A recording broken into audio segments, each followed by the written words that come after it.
Hey, I'm Matt Manning. Thanks so much for joining me for today's devotional from the Devotional You're Not Alone. Today we're on day 7, when wrong prevails. I remember hearing years ago as a small kid, actually many years ago, a pastor once said there's 2 things you never talk about. Can you guess what they are? Religion and politics. It's hard sometimes, especially in our highly charged society right now with social media, people sharing opinions and so strong in our values and wanting to put ourselves out there. It's so easy for us to look at people who are on the other side of an issue and say we're right and they're wrong. It's tough when we're on one side of the aisle and somebody's on the other.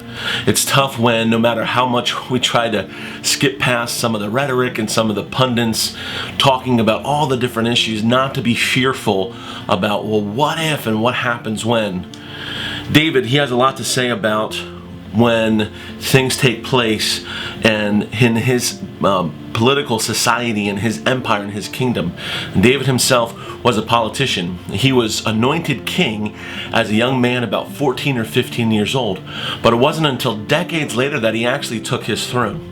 And so when it comes to having somebody in authority over us that we may not agree with, whether it's a boss or whether it's somebody in the local government or state or federal government, whatever the situation might be, David understood what it was to have somebody over him that he didn't agree with or that he didn't like, or have enemies around him who were trying to thwart him and trying to get him off track.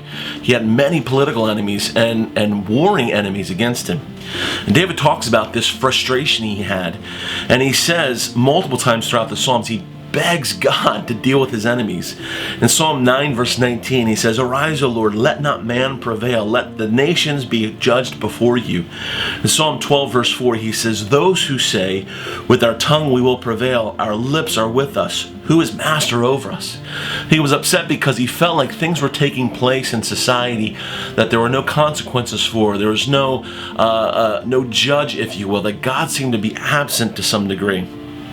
He even goes on to say in Psalm 94 verse 16, "Who will protect me from the wicked? Who will stand up for me against evildoers?" It's tough because even when we're fearful and frustrated by what unfolds in the political landscape, the truth is that God is still sovereign and God is still in control. And David knew that, and that's why he goes over and over again to God and puts his trust in God, and he points us to that fact that no matter what's happening around us, we can put our faith and trust in God.